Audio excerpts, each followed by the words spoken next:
Today we're out here taking a look at the 2016 Nissan Sentra. For 2016, Nissan has thoroughly refreshed this model, and it slots somewhere between a traditional refresh and a traditional redesign. For 2016, most of the exterior changes focus on the front end of the Sentra, so just about everything in front of the front doors is different. We have a new hood, new headlamps, and a bolder new grille that matches what we're seeing on the Altima and the other Nissan products. In the upper level SR and SL trims, we also have LED low beams, which are becoming all the rage these days. Fog lamps, of course, down here. And you notice we now have a radar cruise control sensor on the front bumper. That's because we do have adaptive radar cruise control available in some trims. For 2016, the Sentra stays about the same size that it was before. It's 182.5 inches long. That still makes this one of the larger entries in this particular segment. As you may recall, the Honda Civic recently started growing, grew about 3 inches in this generation, but it is still actually a little bit shorter than the Sentra. Because again, this is primarily a refresh of the Sentra, everything from the front of the front doors forward and everything from the back of the rear doors has changed, but the stuff in the middle really is about the same. In order to keep it fresh, the rear end of the Sentra has also received some new styling for 2016 with new taillight modules that do wrap from the trunk lid on over to the body, some new reflectors down here, and some different treatment to the lower portion of the bumper. Under the hood, we have the same 1.8-liter four-cylinder engine that we had last year. It produces 130 horsepower and 128 pound-feet of torque. It is mated to your choice of a 6-speed manual transmission in the base models or a continuously variable transmission or CVT in basically every other trim. Fuel economy is relatively similar across the line. You get 27 miles per gallon city, 36 highway with the 6-speed manual, 29.38 with the CVT. Now there is an FE Plus S trim that will bump your fuel economy on up to 30 miles per gallon city and 40 on the highway. Front seat comfort continues to be excellent in the Sentra. This is among the best in the segment. The seat cushion design is very accommodating for my back. We also have a two-way adjustable lumbar support. One thing you should note, however, is that the front of this seat is not power height adjustable. So the height adjustment just affects the back of the seat.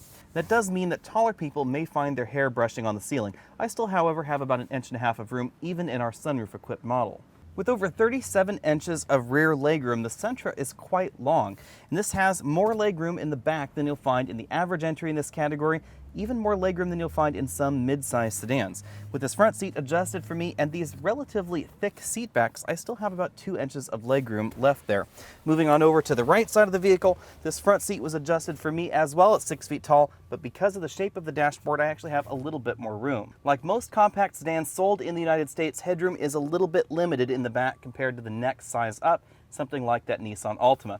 That means that if I do sit back in these seats, my head does touch the ceiling. Some nice touches in the rear of the Sentra are that we have very softly padded armrests. That not only goes for this center armrest right here, but it also includes the door armrests for all 4 passengers. These are very thickly padded. Helping improve cargo practicality, the rear seats fold in a 60-40 folding fashion, although they don't fold flat with the trunk area. A large trunk has long been a Sentra and a Nissan hallmark in general, and that continues with the 2016 model. Not only does this have one of the larger trunks in this particular segment, it also has one of the taller trunks, meaning you can put 24-inch roller bags like this and stack several of them across the rear area and still close the trunk lid without a problem. And that's not something you can do in any other compact sedan in this category. You can also put an awful lot of luggage right back there against the back seats.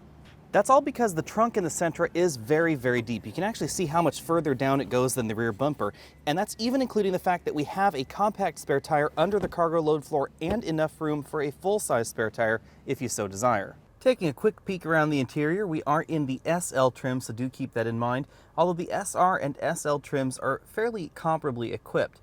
We have two-way adjustable headrests and height adjustable seatbelts for both the driver and the front passenger, and our model also has a moonroof. As we find in basically every compact sedan on the market, the front doors are a combination of hard and soft touch plastics. We have soft touch plastics in this center insert right here on the door and a very thickly padded center armrest. In fact, this whole armrest section right here is very softly padded, much softer than you find in your average entry in this segment. Of course, we still find hard plastic trim on the top portion of the doors. Because we're in the top-end SL trim, we have this piano black trim. Our model has the optional blind spot monitoring system, and that little LED right there in the center of your screen is the warning light that tells you whether there's something in your blind spot. You'll also notice we have a tweeter right over there integrated into the A-pillar. You find a few more soft-touch plastics than in some of the competition, with a soft-touch injection-molded upper portion of the dashboard and hard plastics lower on the dash. We do have an incredibly large glove compartment for a compact sedan. It's difficult to show you exactly how large this is, but you can easily put large, bulky items inside like boxes of Kleenex or even mid-sized laptop computers. The main portion of the dashboard style has not changed much since 2015, so we still have these two large air vents up here, still find the radio in the same location. If you want to know more about this infotainment and navigation system that is optional in the Sentra, go ahead and click that banner at the bottom of your screen. We'll be taken on over to an older review on this particular system. 2016 also brings a few additional options to this Nissan Connect system. Below the radio unit is where you'll find the controls for the climate control system. Our model has the optional dual zone automatic climate control, single zone manual climate control is standard. Continuing down the dashboard, we find a 12-volt power outlet and a small storage cubby where you can put smartphones or wallets. You'll also find a relatively traditional console shifter. Park is of course all the way up to the top, drive down to the bottom, and then low one tick beyond that. Then we have an overdrive on-off button right over here. You can really think of overdrive off and low as sort of low and lower to the ranges on this continuously variable transmission because it really just adjusts the maximum ratios the transmission will use. Between the front seats, you'll find a small coin holder, the controls for the optionally heated seats, and two very large cup holders between the front seats right next to the traditional handbrake. This is one of the few cars left in the US that does have a traditional handbrake if that's your preference. Continuing further back from that, we have a soft touch center armrest, and it does open to reveal a fairly small storage cubby. This cubby is a little bit smaller than you'll find in some, again because we have this traditional handbrake over here, and that is one of the trade-offs for giving you that more traditional feel. You will be able to put small phones, wallets, and that sort of thing on in there. We do have a USB and an auxiliary input as well. On the driver's side, we have a revised instrument cluster. It is a 4-needle design that has a black face and white numbers on it. In the center, you'll also see this new optional full-color multifunction display. This is not standard on the base models, but most of the Sentras out there will have this. The display is controlled via the buttons on the left side of the steering wheel. We change pages with this button, go back with this button, and then we toggle around the options if applicable with this toggle and the enter button right there. This is now where you can control the driver assistance systems that are optional in the vehicle, meter settings, vehicle settings, maintenance settings, etc. You can also view your usual trip computer information, fuel economy, trip distance, that sort of thing.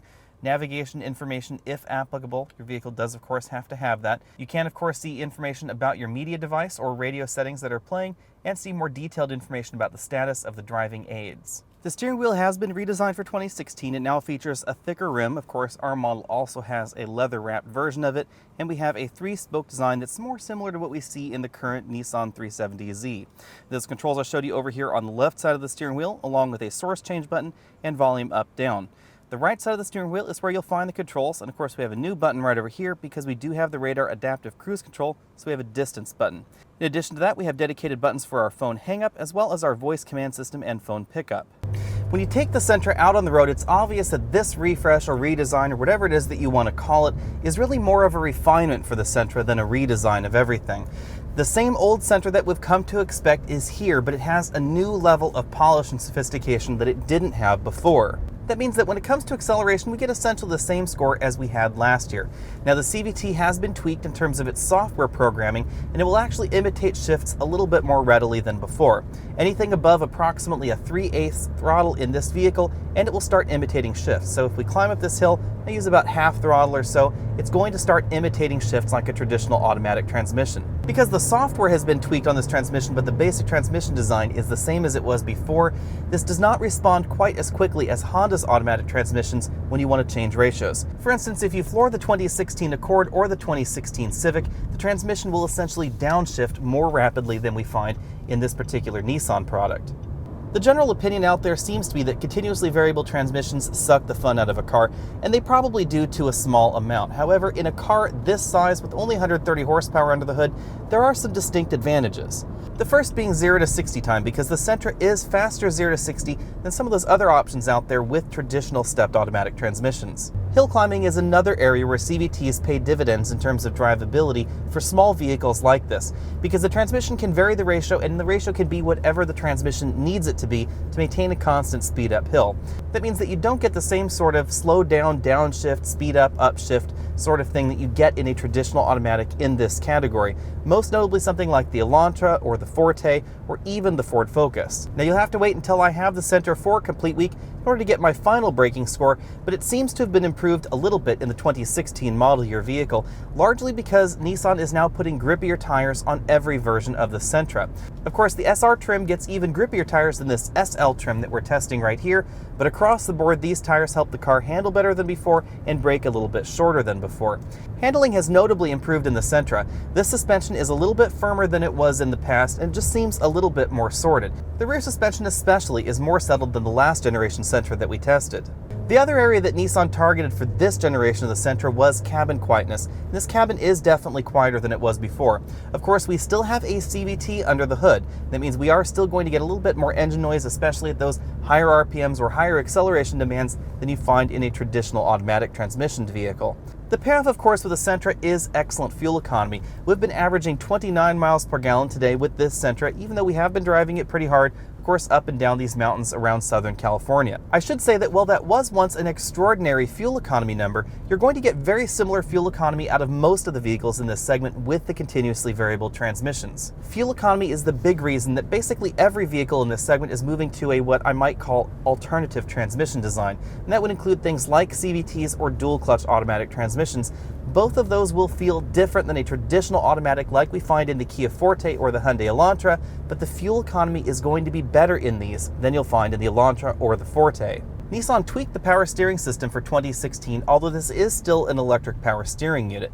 Electric power steering generally numbs the steering feel, and of course that's true for the Nissan Sentra just like it is for every other entry in this segment, but they have done an admirable job of trying to return a little bit of steering feel to the driver. The 2016 refresh also brings Nissan's latest safety systems down here to their compact car. So we have radar adaptive cruise control, collision warning, the automatic braking system, low speeds of course, collision mitigation above around 22 miles an hour. And that's where the car is not attempting to stop, where it's just trying to slow down.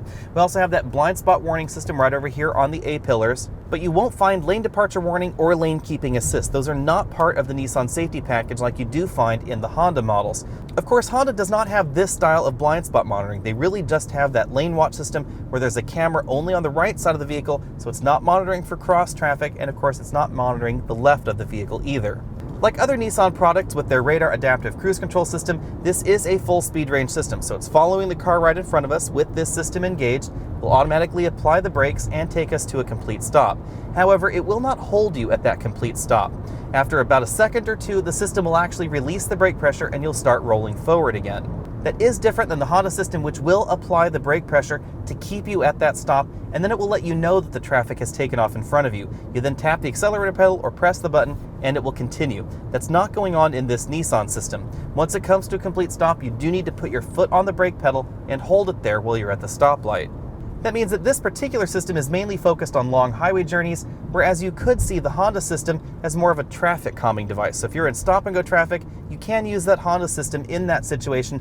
This system is not going to work quite as well. The inclusion of active safety systems like this and like the systems we find in the Civic really interest me in the compact sedan segment, because these safety systems are going to have a much wider reaching impact on overall traffic safety in the United States than the systems that we find in luxury cars.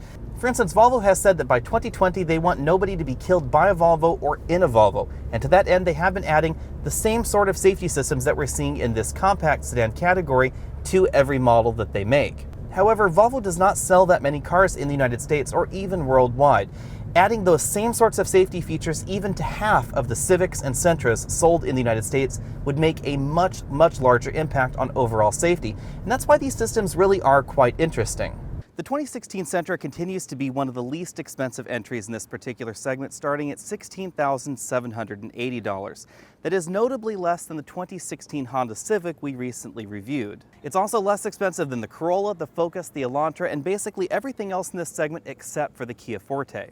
Of course, that low price tag is for the base model with the 6-speed manual transmission. If you want the CVT, that's going to set you back $17,630. The next step up is the SV model for $18,550. Then we have the SR for $20,410, and this SL model for $22,170. Of course, unlike some of the other manufacturers out there, Nissan does allow options to be added to their models, and you'll find those options available in the SV, SR, and SL trims. For $1,020 in the SV trim, you can add a package that adds the cross-traffic detection and blind spot monitoring, as well as navigation. That will make your total price $19,570. Of course, that will have the continuously variable transmission in it, and that means that that model is significantly less expensive than a comparable Civic. SR and SL trims also allow you to add a package that contains the radar adaptive cruise control, the auto braking system at low speeds. From approximately 22 miles an hour downwards, this car will attempt to automatically brake itself to a complete stop, if it detects that a collision is absolutely unavoidable. At higher speeds, it will attempt to mitigate the collision, reducing your speeds, that way your accident's not quite as severe. This package also includes the Nissan Connect telematics system and will set you back $1,230. Manufacturers in the compact sedan segment seem to be doubling down on active safety, and we can really see that in the 2016 Honda Civic, because you can now get their radar adaptive cruise control and collision mitigating braking system in even the base LX model. The interesting thing, however, is that the models of the Sentra are so much less expensive than the Civic, you can actually get it in this for not that much more. The LX with Honda sensing will set you back $20,440.